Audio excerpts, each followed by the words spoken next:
Advertised programme Modern Times presents a powerful film analysing the life and crimes of Myra Hindley. The programme contains strong language and graphic, distressing descriptions of violence and sexual abuse.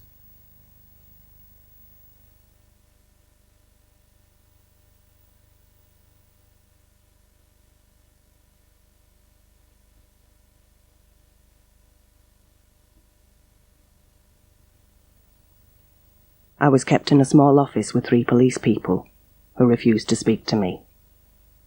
I was tired and frightened.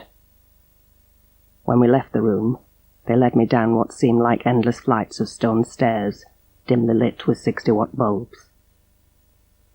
I thought I was being taken to a dungeon somewhere. Then we came to some doors, and a policeman kicked one of them open. I immediately thought they were going to interrogate me, so I clenched my teeth hard. Suddenly there was a flash of light in my face. I was in that cell for the purpose of having a police photograph taken. This crowd, gathered outside Hyde Magistrates Court in October 1965, had come to see Myra Hindley and Ian Brady committed for trial. Come on.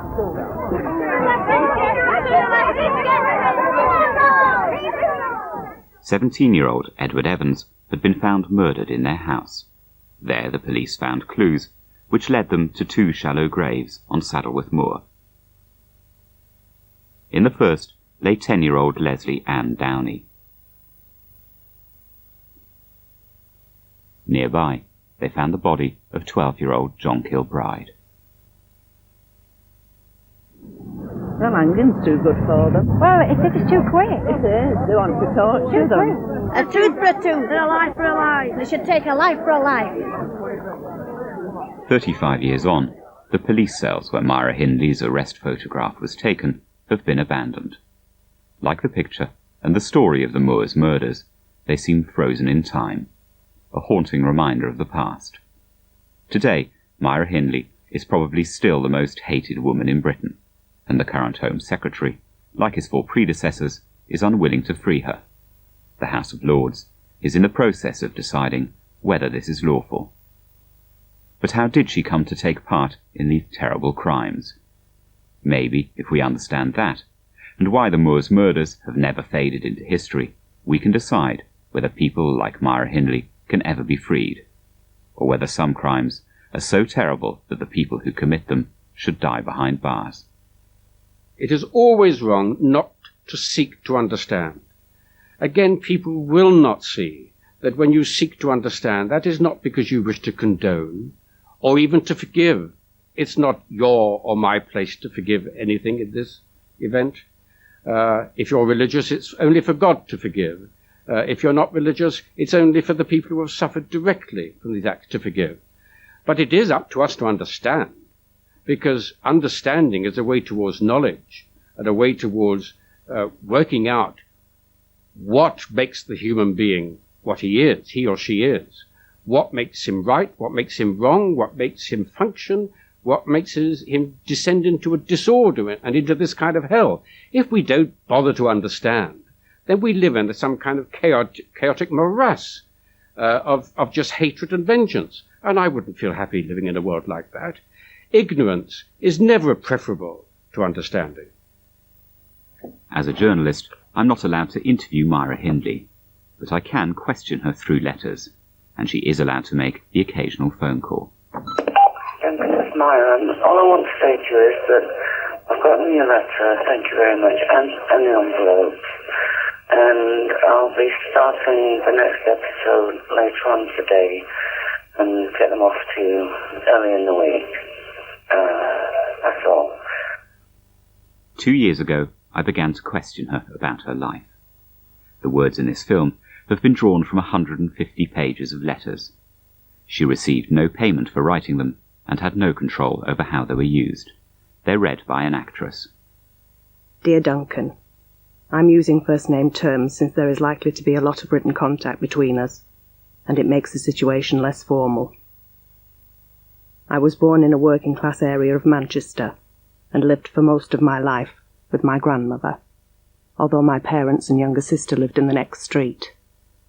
My father, who was not all bad, was a disrupting influence in my childhood, in that after working all day, or sometimes on night shifts, he spent most of his time in the local pub, drinking, and never failed to come home drunk. I detested him because of the way he beat my mother, which was often. As soon as we heard the first raised voice and the inevitable noise of fighting, we used to rush in, and my gran would hit him with a rolled-up newspaper, and I'd cling on to his legs and try to get him off my mother. Like any child, Myra Hindley was upset by the fighting at home, but she believes that her reaction was extreme. She retreated into her own private world, the same way she withdrew from the normal world when she met Ian Brady. From a very early age I learned to hide my feelings. I refused to cry when my father was hitting me, or when I drove my mother to hit me too, although afterwards I would run round to my gran's, lock myself in my bedroom, and cry into my pillow. Though it was a survival tactic at the time, so to speak, sometimes I found it hard to express my feelings, and in retrospect, this was a fatal flaw in me when I met Ian Brady. I think there are clues here in that she describes her father being tough and abusive towards her mother, but she never gave in to that. There's no evidence that that damaged her, certainly not in the material that I've read anywhere. She withstood elements of what might be construed as abuse. And I think, on balance, the evidence is that she's a tough-minded, independent-minded woman. I asked Professor McCulloch to examine Myra Hindley's letters because he has a detailed knowledge of the Moors murders. For several years, he was Ian Brady's psychiatrist. He says that while the letters are of great value, they have to be read with care. The letters are, of course, only what Myra Hindley wants to write, and therefore have to be approached with considerable caution. One has to look at what is there and what is missing. I was sociable, had lots of friends, loved all kinds of sports, went to local dances, the cinema, played truant a lot from my secondary school, because I felt like a fish out of water. I later regretted all the lost opportunities. It was a very good school, and in spite of my record of absenteeism, I got an excellent reference from the headmaster before I left to start work at 15. Leaving school and starting work was my dream of freedom, emancipation. I'm not being self-pitiful when I say that those years between 15 and 18 and a half, when I met Brady, were the only years of real freedom I ever had. At 17, I got engaged to a lad I'd been childhood sweethearts with. I did love him, in a teenager's way, and we'd grown close, as friends, and becoming engaged was then the fashion amongst my contemporaries. An engagement ring was a kind of special symbol. Ronnie bought mine from a second-hand jeweller's. We never slept together, partly because I'd been threatened that if I became pregnant without being married, my mother's doorstep wasn't ever again for my feet. The other reason why we never slept together was that neither of us knew what to do. But the relationship with Ronnie wasn't to last. Like lots of teenagers, Myra Hindley was restless. At 17, she'd already had 3 jobs. Then she went for an interview at Millward's Merchandise, a chemical firm in Gorton, not far from her old school. It was to change her life forever. Tommy, the boss, gave me a dictation test, and I went next door into the small office, which I hoped would be mine, and typed the letter he dictated. I took it back to him. He looked at it, and his watch, and asked me when I could start. I said Monday, and he said they'd be packing up soon, but first he wanted to introduce me to his colleagues. He said, "This is Bert. You'll be taking quite a lot of work from him." Then turning to a tall man who was standing at the filing cabinet working, he said, "Myra, this is Ian. Ian, this is Myra." Ian Brady came from Glasgow. He was tall, well-dressed, and seemed full of confidence. But at 21, he already had a long criminal record. He'd done time in Borstal and Strangeways Prison. A very different background to Myra Hindley's. She found herself sitting opposite a man at another desk who was very, very peculiar to her because he paid her no attention whatever. And he was handsome, he was mysterious, he was quiet, he seemed to have a great deal in his character which he wasn't divulging, and this to her became magical, and she became gradually infatuated. He, of course, was Ian Brady, and he was a sadist. The first year of working at Millward's, in the same office as Ian, was mental torture. Sometimes he would speak to me normally, other times he ignored me completely. I was far too proud to let him see how I felt about him, and never showed how hurt I was when he'd been nasty to me. I wrote everything down in a diary, which I kept locked in one of my desk drawers. Sometimes I would write that I hated him because he was cold and cruel. Other times I would beg God to let him love me in the same way as I loved him. A sadistic seduction is a very clever thing. If a sadist wants to seduce you, what he does is turn the attention on and off. He took her out once and then ignored her for 2 weeks afterwards. This is the way in which the sadist works in order to make you earn the attention which you are craving.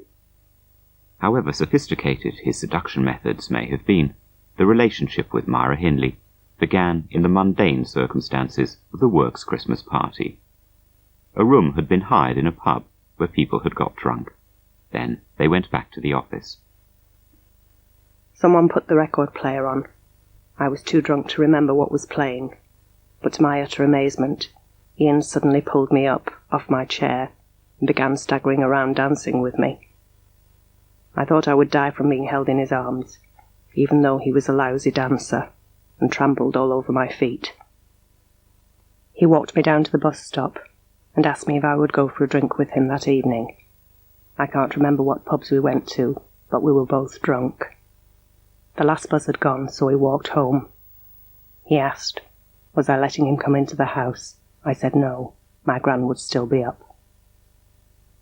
So we stood on the corner of the street, and he clumsily kissed me. He bit my lip doing so, and I thought, he doesn't even know how to kiss. Then his hands started to go everywhere, but I'd anticipated this, and gently fended him off. Then he kissed, bit me again, and said, you don't know how long I've wanted to do this, and walked quickly away. I couldn't believe my ears. I thought it was the drink talking. I went into the house in a daze, and sat on the settee, reliving every moment. Right from the beginning, this was no ordinary relationship.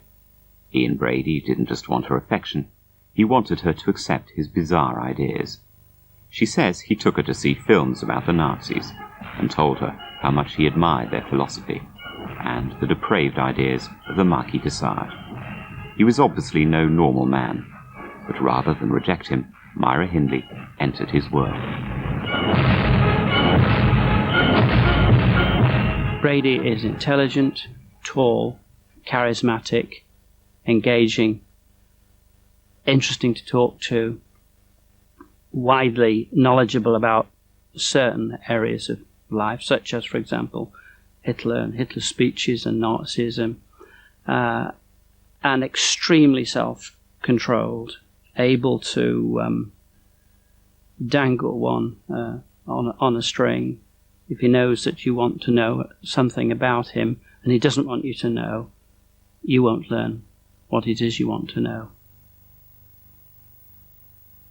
Had she not met Ian Brady, then she may never have been involved in... Indeed, this is what she has said in the past, and I see no reason to doubt that. If she'd not met Ian Brady and fallen in love with him, it may well have been that she would have been just continued in her career and got married and had a family and been like any other member of the general public.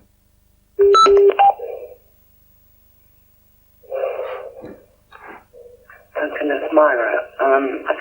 Can you confirm in a short note that you got my letter and tape which I posted from here on last Monday, the 21st, because I'm working on another thing now. I've overwritten the thing I sent you last week.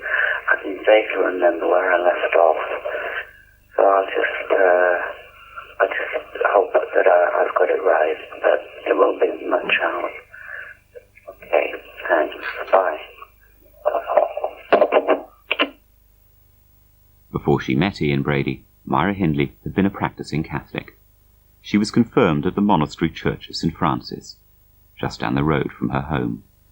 Among the members of the congregation here was the first Moors murder victim, Pauline Reed. Today, the monastery lies abandoned. In her letters, Myra Hindley says Ian Brady demanded she give up her faith.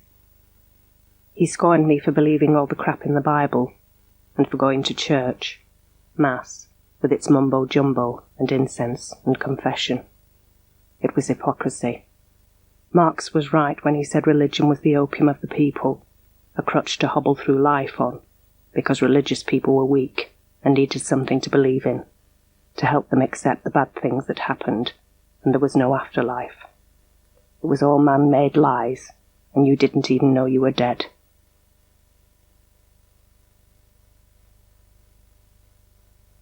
In her letters, Myra Hindley says Ian Brady prepared her to be his accomplice over 18 months. He first introduced her to the idea of killing with a book, which reads like a blueprint for the Moors murders. It's divided into 2 sections, Crime of the Century and Trial of the Century. The victim is a child. It even has a character called Myra.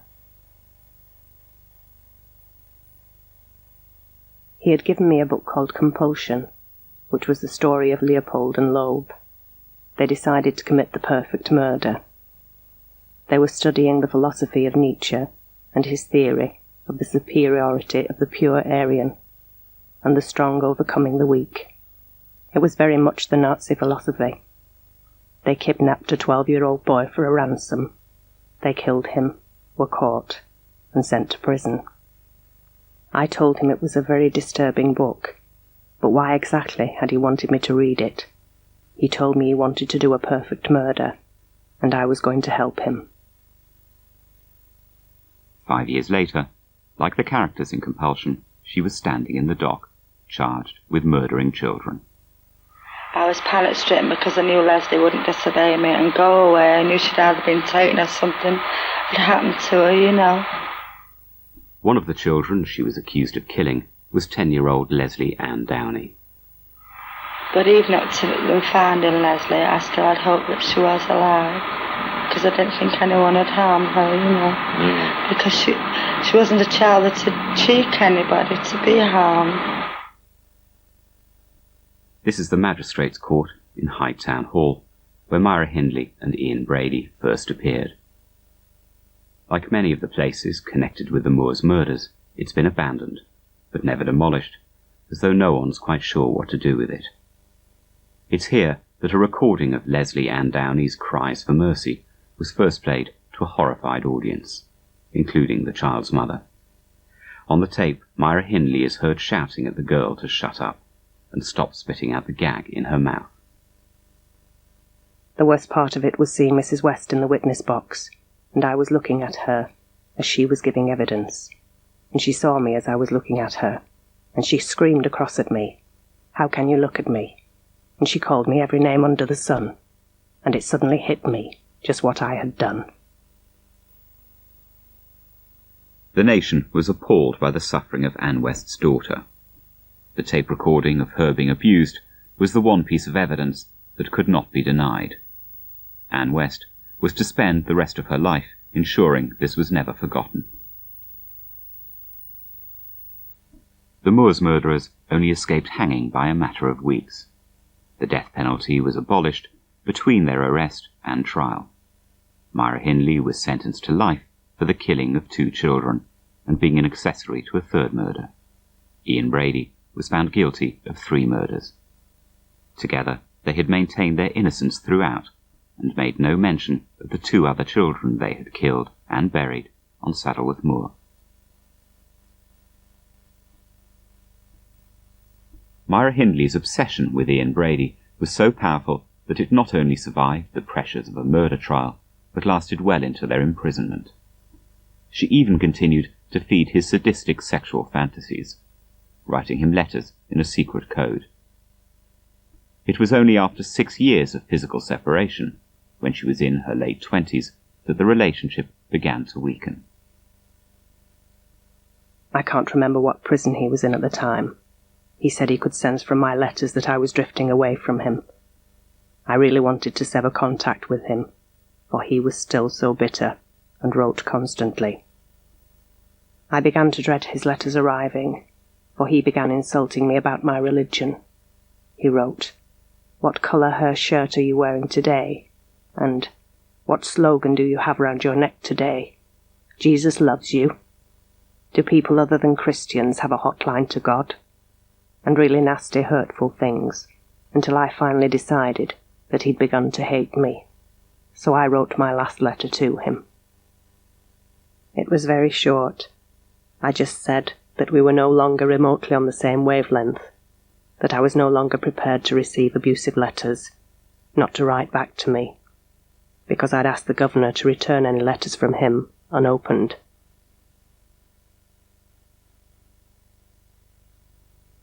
But even though the relationship with Ian Brady was over, she still did not confess. She also continued to make the headlines. Inside Holloway Prison, she began a relationship with a prison officer and former nun, Patricia Cairns. Together they planned her escape, but the plan was discovered, and the warder was jailed. After this episode, Myra Hindley appeared to become the model prisoner, resuming the education she'd abandoned at 15. She studied humanities through the Open University and got an honours degree. She also learned to play the guitar and entered a prison music competition. In 1976, before I started smoking and could still sing, I entered 3 songs for the Kersler exhibition and came first out of 500 entries. How long since I've spent a whole night in a twin bed with a stranger, her warmness all around me. How long since I've gazed in the dark eyes which melted my soul down. But the relatives of the victims saw all this as an attempt by Myra Hindley to manipulate the authorities.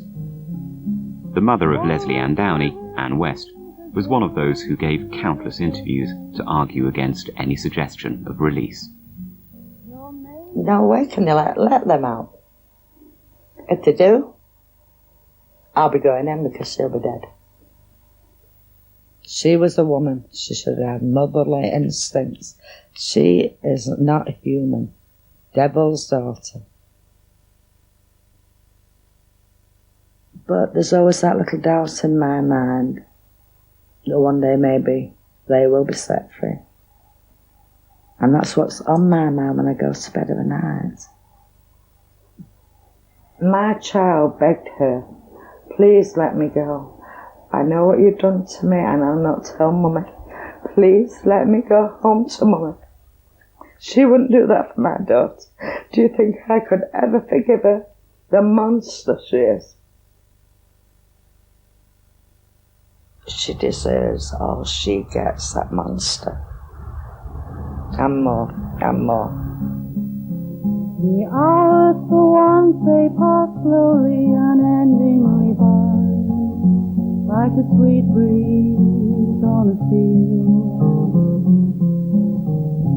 Your gentleness came down upon me, and I guess I thank you. I always hold out some hope for everybody, for everybody, because I think without that, I don't think there's much of a future for any of us. So, yes, evil was there, and you look at what happened, and it was undoubtedly evil.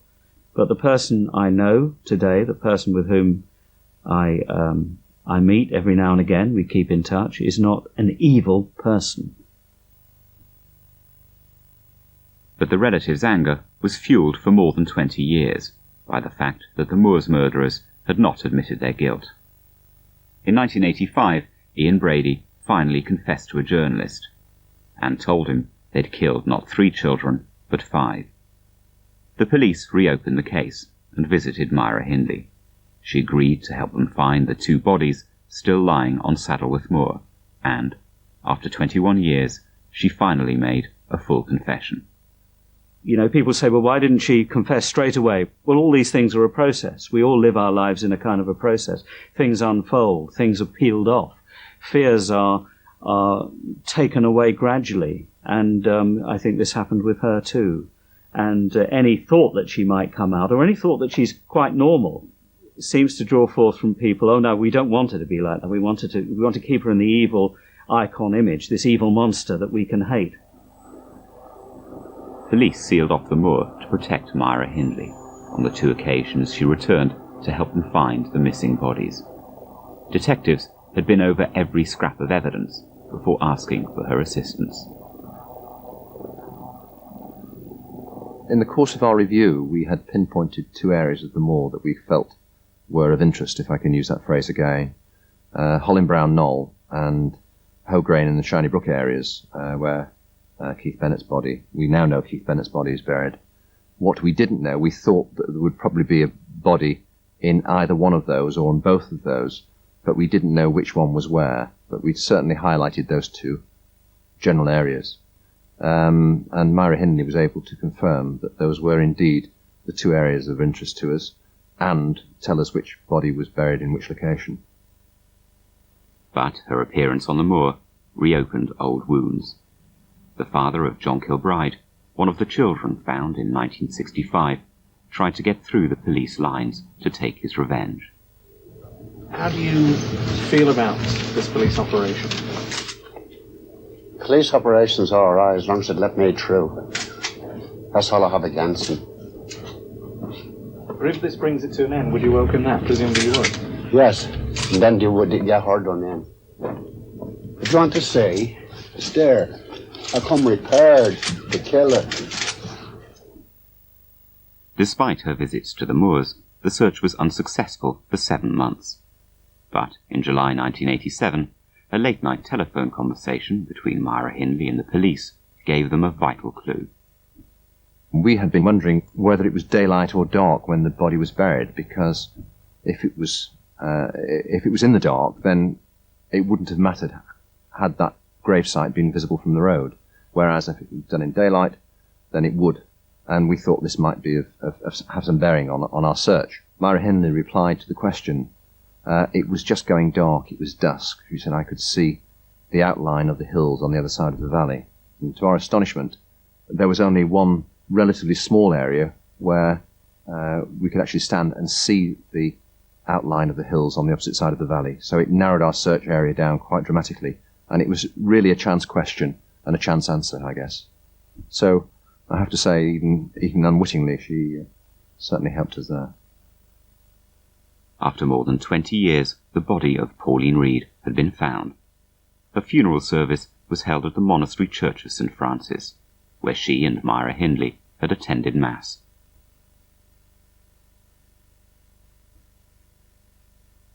Somewhere, Keith Bennett's body still lies undiscovered.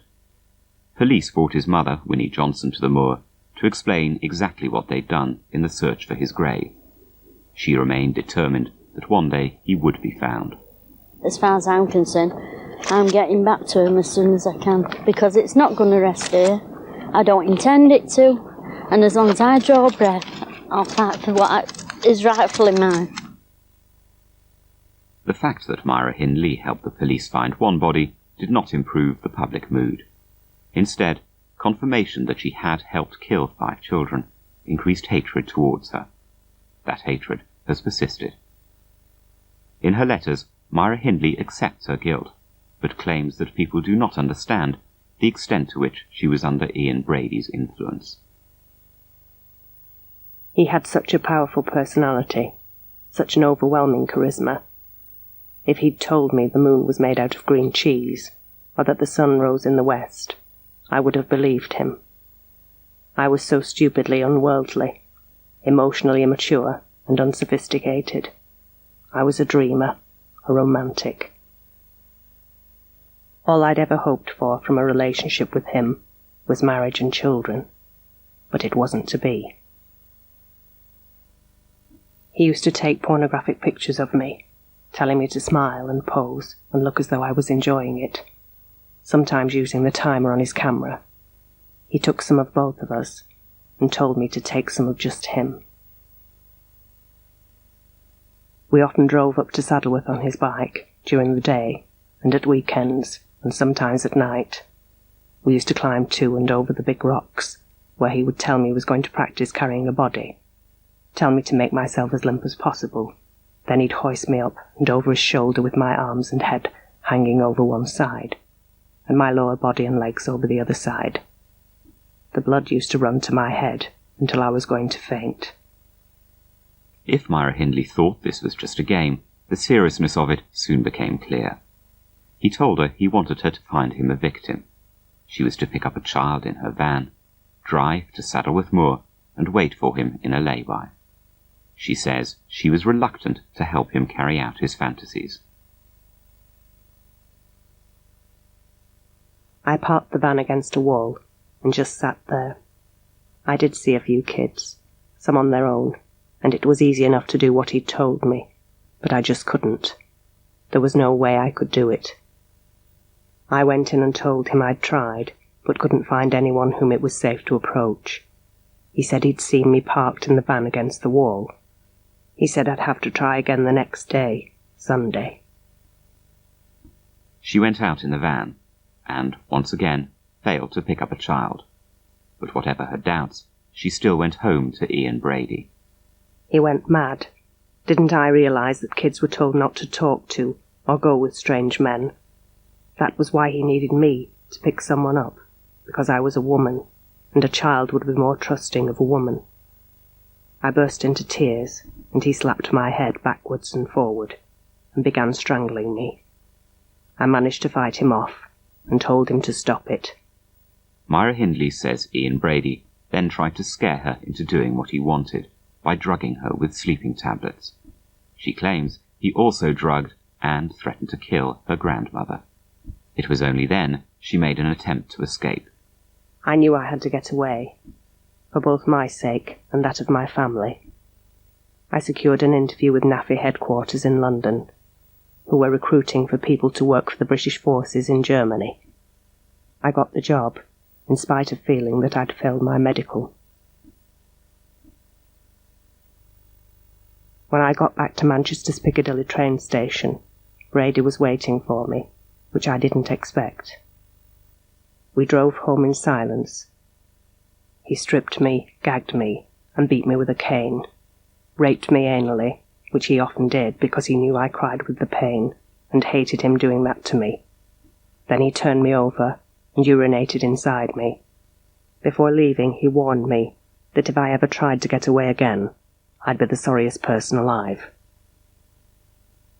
Although she describes in her letters how she was beaten, drugged, and raped, Myra Hindley says she stayed with Ian Brady because she did still love him. She enjoyed his company, and they spent days out together just like any other ordinary couple. I must be totally honest and say he wasn't always cruel and sadistic towards me. We had some pleasant, relaxing times in country places that he'd found in travels on his bike. We'd pack a picnic lunch, flasks of coffee, and bottles of wine, and spend whole days in a peace and tranquillity that was such a contrast to the other side of him.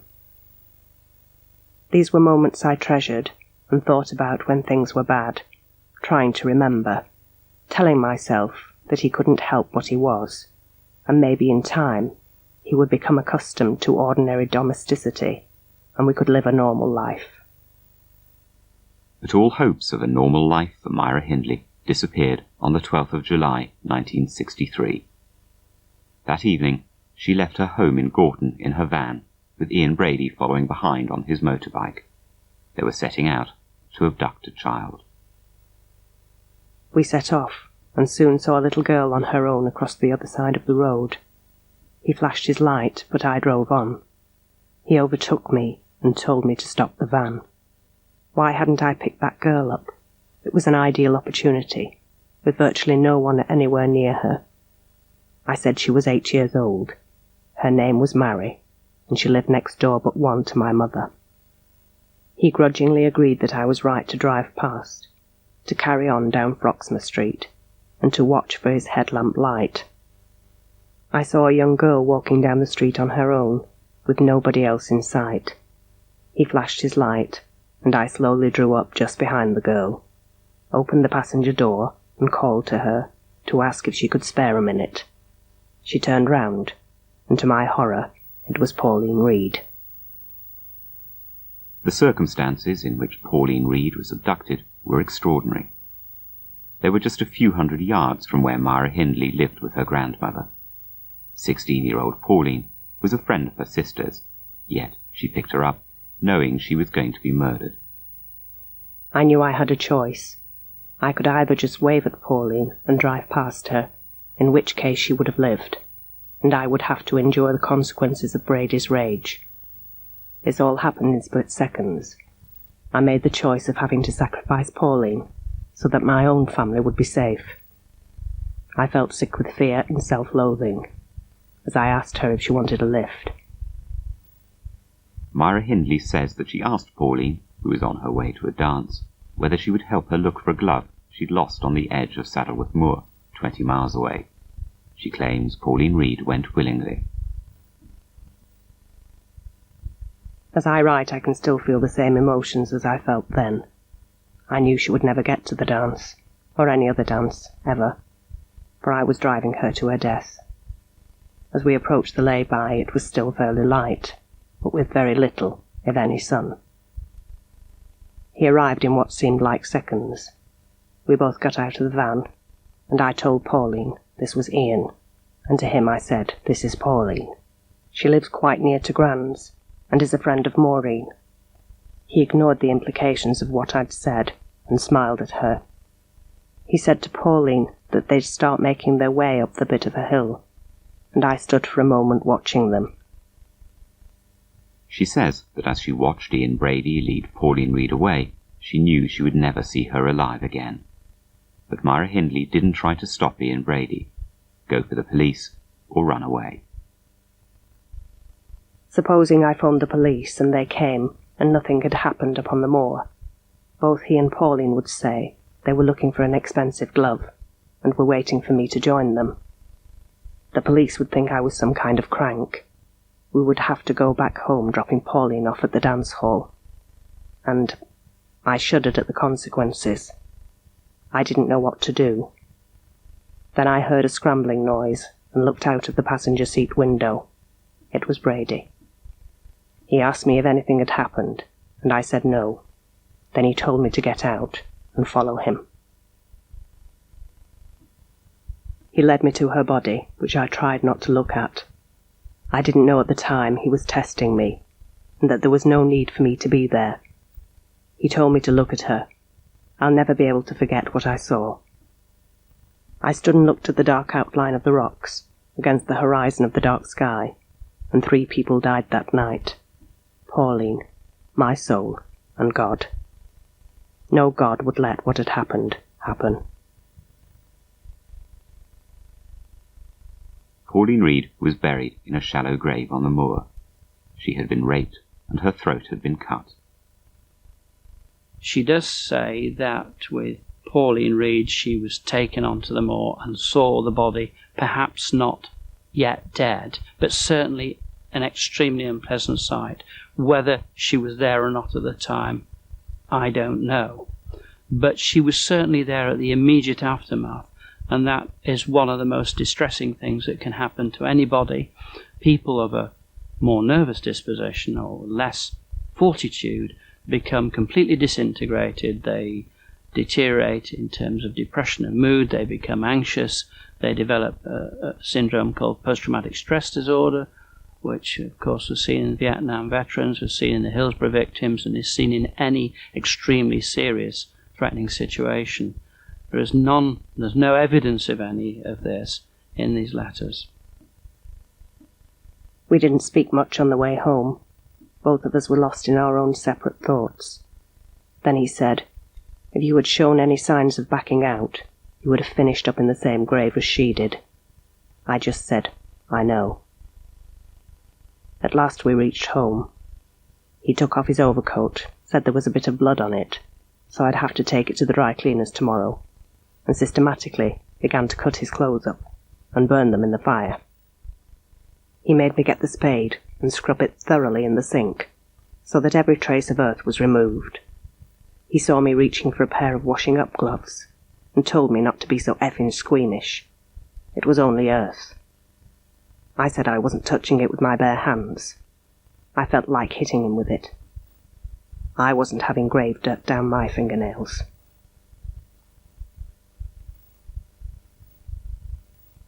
They didn't argue for long. In fact, they'd made it up within 24 hours.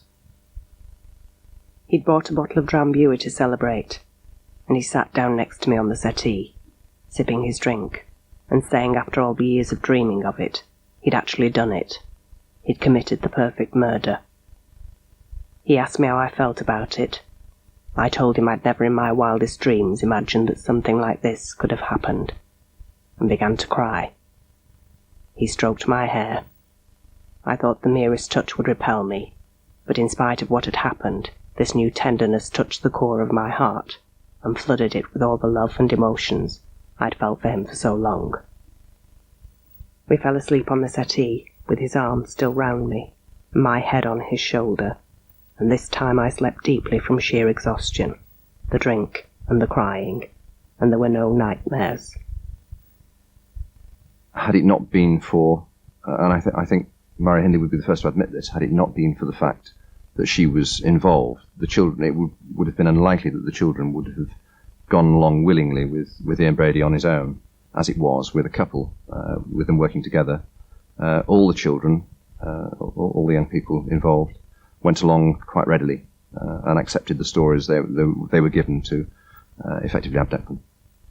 These children went to her with trust in their hearts, and she betrayed that trust. And that is something which cannot be forgiven. The fact that this good Catholic girl should so smother her normal female responses as to be part of this wickedness is what makes the case unforgettable. Shortly after the first murder, Myra Hindley began a relationship which could have led her away from Ian Brady. It was with, of all people, a policeman. He'd called round, offering to buy her van. They used to meet while Ian Brady thought she was at night school. I knew without a shred of doubt that if I'd met him before I met Ian, this man would be someone very special in my life. We went dancing on the Friday night, and that night we did make love, and we both wept as we held each other afterwards. He asked me to finish with Ian and go out with him. He wanted us to get engaged and married when we both felt it was the right time. I had an overwhelming desire to tell him everything, even though it would mean the end of he and I, but realized I just couldn't. Incredibly, during this relationship, Myra Hindley even applied to join the police force herself. I went to Mill Street for an interview and was considered suitable for training and given forms to fill in. When I told Ian what I'd done, he thought it was hilarious. Then one weekend in November, just after I'd passed my driving test, we were sitting watching something on the TV, and he calmly said to me, "I want to do another one." I asked him another what. What he'd said hadn't penetrated my thoughts. My thoughts were so filled with Norman. "Another murder. What did you think I meant?" He said I wouldn't be involved, except to help find him one, and get it into the car. I said that was being involved. He told me he was becoming bored with me. By bored he meant his patience was running out, and he wanted a child for 2 reasons. The first one was he wanted a child. The second one was because Pauline Reed had struggled too much, and he'd had a hard time doing what he did, and he wanted someone smaller. I felt sick with loathing. I knew I had to do it, and hated him, and hated myself even more. I thought, this is the kind of life I'm going to have to live. This is my whole bloody life. I wish I could stop loving him. I wish I'd met Norman before him. But Myra Hindley decided to stay with Ian Brady, and 4 months after the first murder, they went looking for their next victim. This time they went further afield, to a market in Ashton-under-Lyne, on the edge of the moors. Ian Brady's planning was meticulous. He told her to get a black wig to cover her blonde bob. They drove across the Pennines to Huddersfield in Yorkshire, where she bought the murder weapon, a knife. The child looked up as we approached him, and I said what he told me to say, and that bastard actually said that we had children of our own, and we would worry if one of ours was out in the dark on his own. The little boy readily accepted a lift. Like Pauline Reed, John Kilbride was driven to Saddleworth Moor and, as planned, raped, killed, and buried. In the end, it was the fact that Ian Brady was so organised that led the police to the bodies. Not only had he written detailed plans of how to dispose of incriminating evidence, he'd taken photographs of where the children were buried. Myra Hindley claims that at the time she had no idea what he was doing. He stopped me as I was walking and said to turn round, moved me about a bit, and told me to kneel down and look at Puppet, whose head was showing from where he was still wrapped inside my coat. I now know, and knew quite soon afterwards, that he'd photographed me virtually kneeling on John Kilbride's grave.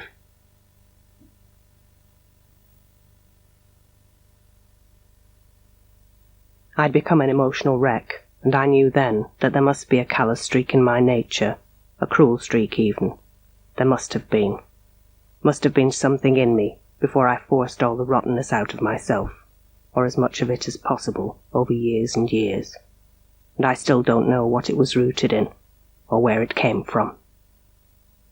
I don't think that an ordinary person could be altered by the influence of somebody like Brady, or indeed specifically by Brady, in a short period of time, if at all ever, to be able to do all those things that she did with Brady and to assist him in the way that she did, without having an extremely tough personality, which was not upset by what she was being asked to do. I think that people have features to their personality which require to be brought out by circumstances, and I think that Brady's knowledge, attitude, personality, what he was doing and thinking and what he wanted to do, had this effect of bringing out the, if you like, cruel, determined streak in Myra Hindley. Myra Hindley says that between abductions, she and Ian Brady would secretly watch children at play, the behaviour of paedophiles. Keith Bennett, their third victim, like John Kilbride, was just 12 years old. He was picked up as he walked from his home to his grandmother's house. Again, Myra Hindley asked if he would mind helping them, this time with carrying some boxes. He was taken to the moor, raped and strangled. As with the other victims, she says she didn't witness the killing. She always says she was a little bit away or in another room, and I think she does accept that the very fact she was in close proximity and that she'd been involved in the abduction of the children, then she was as guilty as he was. But she does say on each occasion that she wasn't physically present when the murder took place. In September 1964, Myra Hindley and her grandmother moved to Hattersley on the outskirts of Manchester. The following February, Ian Brady moved in. Their home, which stood in the gap between these houses, has been demolished by the council. I thought she was a smashing girl, and I knew her pretty well owing to her my daughter being very friendly with her, and she was very good to the other children. Any promises she made, she always kept. I didn't think Myra was the sort of girl that could do anything to harm children or anything, because I thought a person who loved animals as much as she did would be incapable of, and she made such a fuss of children. In her letters, Myra Hindley writes that shortly after the move to Hattersley, Ian Brady said that he wanted to do another killing. He said this time he wanted the child brought back to the empty house, so he could take photographs, which you could later sell. The same tactics as before were going to be used. Leslie Ann Downey was taken from a fairground back to the house in Hattersley. What followed, and the tape recording of her pleas for mercy, have embedded this case in people's memory. It is also the one killing Myra Hindley is still unable to deal with today. I'm finding it very, very difficult to do this Leslie Ann Downey thing. I think I'll have to be as brief as possible. There was that tape, which isn't what people think it is, but it's bad enough, and I just hurt so much to think that I could have been such a cruel bastard. I have heard the tape of Leslie Ann Downey, and it has Myra Hindley's voice on it.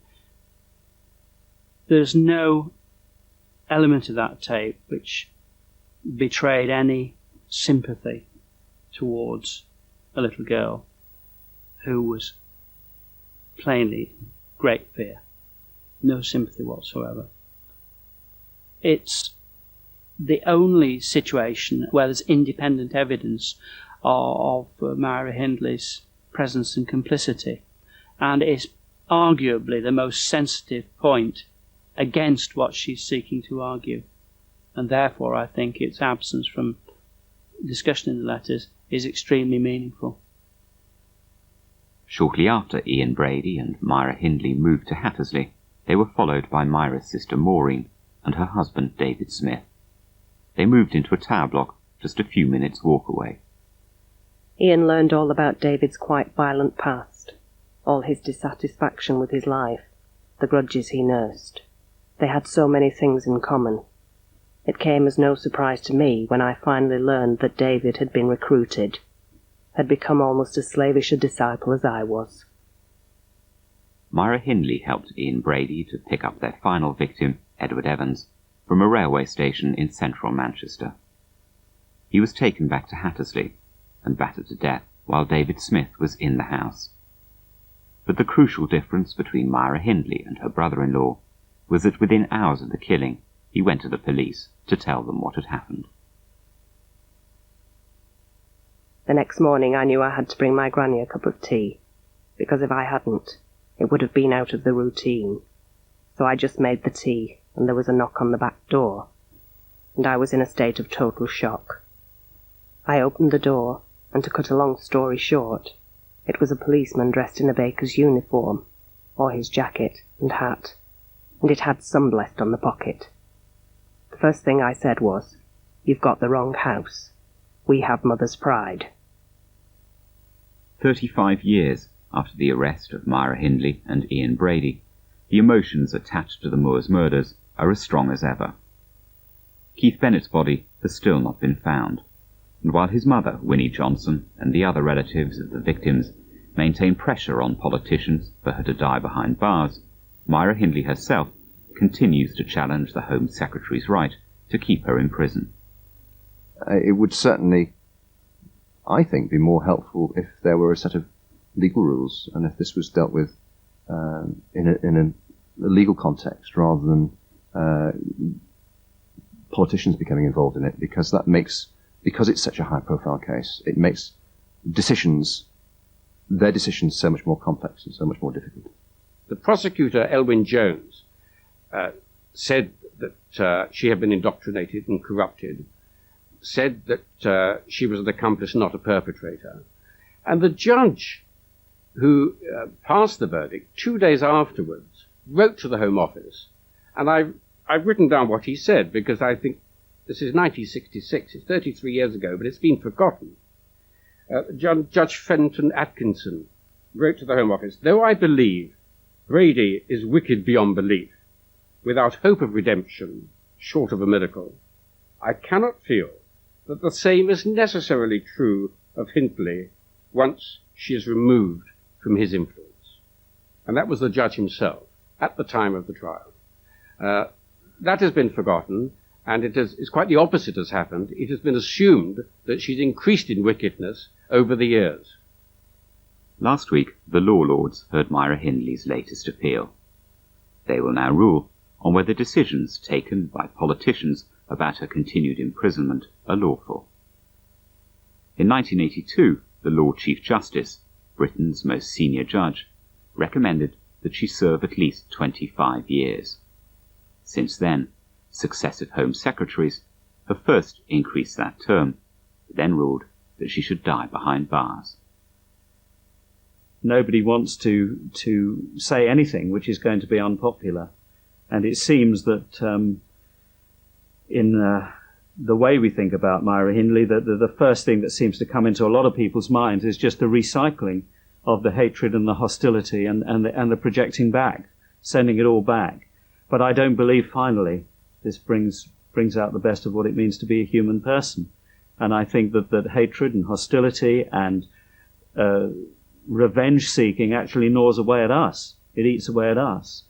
And it actually corrodes our own spirits and our own beings. And I don't think that draws out what's best about being human. And I don't think, if I can put it this way, that we should volunteer to be more victims of Myra Hindley in that sense. She wants sympathy of the people so she can get her free from prison. And that she'll never do. Because the people of Manchester alone won't let her do it. And if she steps a foot outside that prison gate, she'll be dead before she gets 2 yards away from the prison gate. Because there'll be somebody waiting for her, no matter where she goes or what she does. In her letters, Myra Hindley, who's now 57, writes about the pain the Moors murders continue to cause. She says that at times she's thought it would have been better if she had not escaped the death penalty. I knew I was a selfish coward, but I couldn't bear the thought of being hung, although over the years I wish I had been. It would have solved so many problems. The families of the victims would have derived some peace of mind, and the tabloids wouldn't have been able to exploit and manipulate them, as they do to this day. My own family, although they would have been devastated, both at my being hung and the reasons why, would have come to terms in some way, not completely, in time, and would have been spared all the suffering they endure to this day. I would have made a total confession to the priest before I hanged, and wouldn't still be half crippled by the burden of guilt that will never go away. But I didn't hang.